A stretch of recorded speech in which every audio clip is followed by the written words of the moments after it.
Hello everyone! Today I'm going to share with you my April favorites, and I'm going to start with two fashion pieces that I've really fallen in love with. I'm going to start with this ombre colored top because I really like the dip dye, tie-dye sort of look for summer and the spring, and I just feel like it's so casual but it adds a pop of color, and I like the gray gradient. I think it's very flattering on all skin types.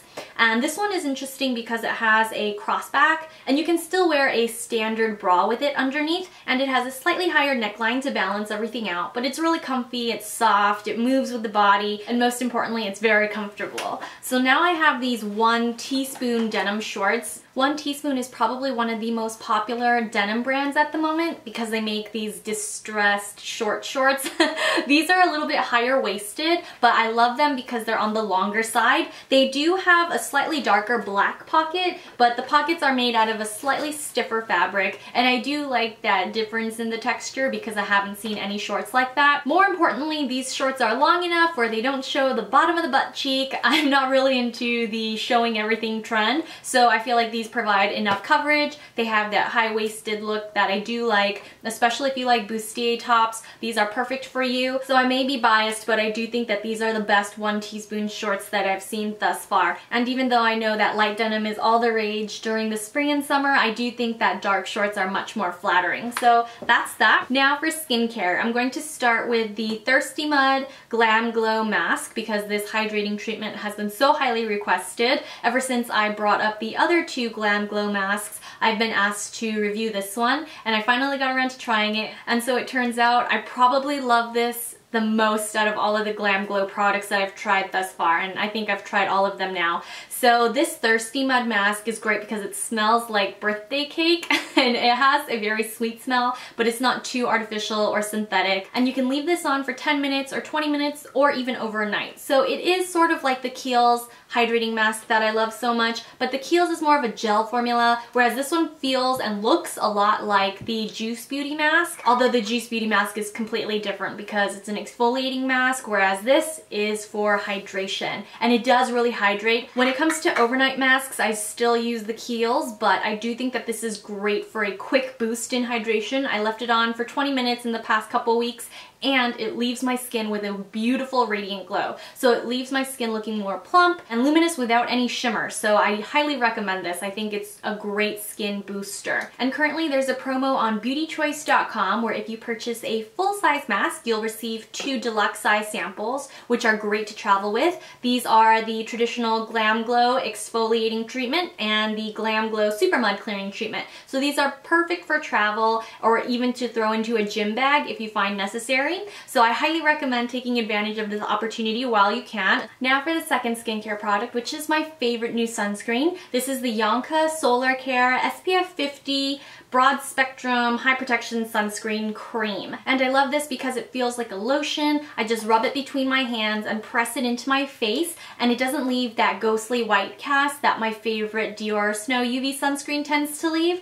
This is actually very good for all skin types, and I do highly recommend it because it leaves this nice and subtle glow, again, without that white cast. I know a lot of people avoid sunscreen because it can make you look oily or greasy, but always wear a sunscreen. It's the best way to prevent your acne scars from getting darker, and it's the best way to prevent your skin from aging. And now for makeup. I'm going to discuss a lot of the products that I'm wearing today because they are some brand new releases. I'll start with the Dior Fluid Sticks because these are probably the most highly requested for review. I have swatched them, but I accidentally deleted the numbers, so unfortunately I will have to re-swatch them. But I have purchased several and I really do love them. They're my favorite new Dior lip product. And I haven't had great luck with Dior lipsticks over the years because they do tend to make my lips peel. These fluid sticks, however, do not cause peeling, so they're great for sensitive lips, and I love the colors. My favorites are 219, which is the one I'm wearing. It's a brown nude, but it's very flattering on the skin. And I have Kiss Me. This one's number 389, and this one is a cool baby pink that's perfect even on yellow tone complexions. It doesn't make your teeth look more yellow. So Pandora is really nice too. This one's $7.54, but this red is actually not what I expected. It's a little bit on the sheerer side for a red, so I prefer the nude shades. These are so flattering and they do not accentuate lip lines. So I have been asked how they differ from the glossy stains, and I love the YSL glossy stains, but I do think that these are more universally comfortable. And I think what it comes down to is the fact that these Dior fluid sticks have a waterlight formula. They feel so comfortable even when going on the lips. They're very buildable. They're slightly tacky, but they don't have that truly transformative texture that the YSL glossy stains have. If you have tried the Giorgio Armani glossed Armanis or the YSL glossy stains, you know that in about 20 seconds after initial application, they do turn slightly gummy, and that does help the color last a lot longer. But I do find that the Dior fluid sticks are quite long lasting for such a water-light gloss, and they do feel very soothing and comfortable on the lips. They even actually soothe my dry patches sometimes when I don't exfoliate beforehand. So I highly recommend them. I'm definitely going to purchase more. Now for the Estee Lauder Pure Color Envy lipsticks. These are brand new and they are compared to Tom Ford lipsticks, but I can definitely say now that I've tried them that they're not quite like Tom Ford's lipsticks. However, they are good Estee Lauder lipsticks, and I do love number 310, which is Potent. It's similar to the Tom Ford Spanish pink color, although Potent, which is number 310, is a little brighter. It has more of a salmon pink color, whereas Tom Ford's Spanish pink is more nude brown toned, and so I would say it leans more rosy, whereas this one leans more pink. And Potent is my favorite of the three that I purchased. I'm wearing number 110 Insatiable Ivory underneath the fluid stick in 219 that I just reviewed. But I will say that the Insatiable Ivory is a really great nude color. It has that camel tone, so it won't wash out any complexion. I highly recommend it for light medium complexions. Now for the last one, which is Dominant. This one is Christine Timtalia's favorite, and I can see why. It's a gorgeous fuchsia. Sorry, there's a piece of lint on here. I really love this color. I'm a huge fan of fuchsias. I think fuchsias really enhance my complexion without going as dramatic as a red lip. And this one's ultra smooth, like she said. It's probably the most pigmented. I will say that this Pure Color Envy formula, it doesn't dry down as matte as Tom Ford's lipsticks. And I find that for a slightly creamier texture, these cling to dry patches really badly. And they don't nourish or moisturize my lips really because they do feel very waxy. But the bottom line is that they're a pretty decent lipstick. I still prefer my Dior fluid sticks, my YSL glossy stains, and my Tom Ford lipsticks to these. I don't think I'll be purchasing any more. I do think they're a little overhyped, but they're not a complete miss. Since they are the best Estee Lauder lip product I've tried thus far, they're just not my favorite formula. Now, on the other hand, the new Chanel Perfection Velvet Foundation is a great purchase, and this is my favorite formula from Chanel's foundation lineup. And I wasn't in love with it at first, but the more I've worn it since I reviewed it on the blog, which I will link down below if you're interested, I will say that this is my new favorite. And I am wearing it today. It's just so buildable, and most of you have requested a comparison between this and Vitalumiere Aqua since they are packaged in very similar plastic bottles, and because they're both recommended for combination to oily skin. Now, if you like more glowing skin, try the Vitalumiere Aqua first. But if you like more matte skin, try the Perfection Lumiere Velvet. So if you have very oily skin, I do think that you will prefer this. It has a very smooth formula and it's actually quite buildable. It's definitely more buildable than the Vitalumiere Aqua because once I pat it on over my acne scars, I really don't have to use too much concealer. I did powder today. I used the M Compact in number 4 Bare, and I love this powder with this particular foundation,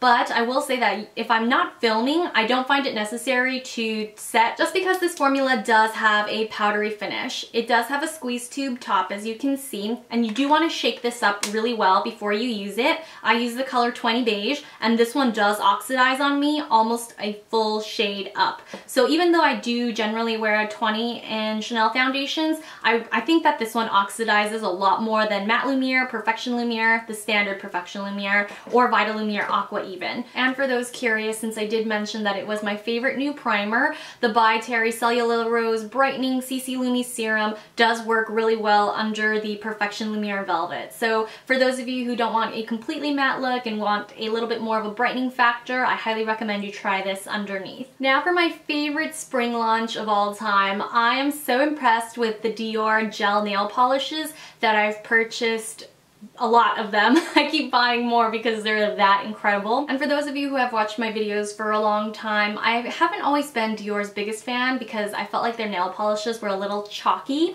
These Dior nail polishes, however, are better versions of Chanel nail polishes because they have that plush look. They're not quite as translucent as Chanel's because after all, the gel formula is meant to be more pigmented. Almost all of these are perfect in 2 coats. Tralala is very similar to Tutu for those of you who have it, but Tralala is a very cool bright pink and it is perfect in 3 coats. I absolutely love it and it's probably my favorite new baby pink. Now Front Row is a color that I wasn't sure I would love because it might look a little bit retro. I think that these fuchsia shimmer polishes tend to have that retro vibe, but Front Row actually turned out to be the perfect pedicure color. It just makes my toenails look fuller and longer. I have really small toenails, so I like to make the beds look a little bit bigger, whereas I don't find it quite as pretty on the hands, but it's a perfect summer and spring pedicure color. Now for Junon, number 494, which is the gray that I'm wearing on my nails today. I really love it. I think it is probably one of the most unique grays that I have. I love that it leans blue, and this is probably my least favorite of the 3 that I've tried so far, but I have 3 more. I actually have I have more than that, but I haven't gotten around to trying all of them quite yet, and I will try to post swatches on the blog, but for now I highly recommend 155 and 769. And now we have the new Armani Cheek Fabric Sheer Blushes, and Armani reformulates and repackages just about everything in their makeup collection every 3 to 5 years. So I highly recommend going back and picking up an older blush if you like those colors, but I do prefer the reformulated blushes because I think there is more color variety. They're all still very flattering, ultra pretty, but I think that the new packaging, first of all, is very attractive. It's just a more branded look, but I do really love it because everything looks more sleek and pretty. So I'll start with the 2 colors that I have. I have 507 Flesh and 503 Daybreak. I prefer 507 just because even though it looks shocking in the pan, it's actually quite natural on the face. It is a cooler color and it does oxidize just a little bit on my skin. It's a really beautiful natural flush. Now for Daybreak, which is 503, it has fuchsia shimmer in it, but it doesn't look shimmery on the skin. In fact, I would say most of these are satin matte when you apply them to the skin. So they're not too shimmery, they're not dewy or luminous blushes, but I do love them because they just look like skin. They look like a natural flush. They're not too dark, they're not too heavy or pigmented. You'll never look like you got slapped in the face with blush. So I highly recommend these because they do feel and look truly like skin even though they're powders with a satin finish. Now for Tom Ford's Summer Eye and Cheek palette. I absolutely love this. It's called Abashed and it comes in the limited edition white lacquer and gold compact. So this is exactly like my bronzers compact, except it's a bronzer and it comes with this traditional cognac color as opposed to the white lacquering. And I wore this recently in a video, but I love the taupe color the most out of all of the products in this palette. It looks great layered with the glittery shadow, and these are much warmer colors than in the Tom Ford She-Wolf, which is originally what many people thought would be repeated in this palette. And I think that it's a little bit more flattering for the daytime because I only wear She-Wolf at night when I want a gray toned smoky eye.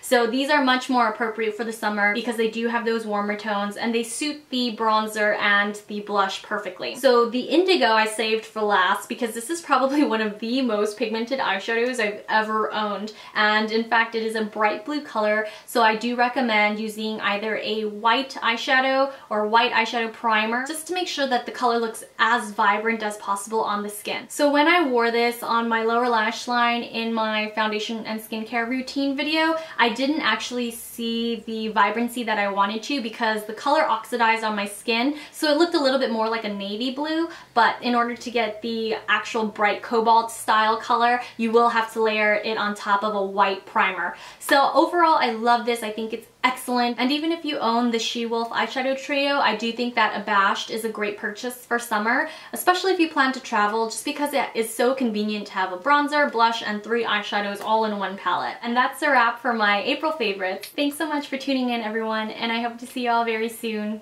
Bye!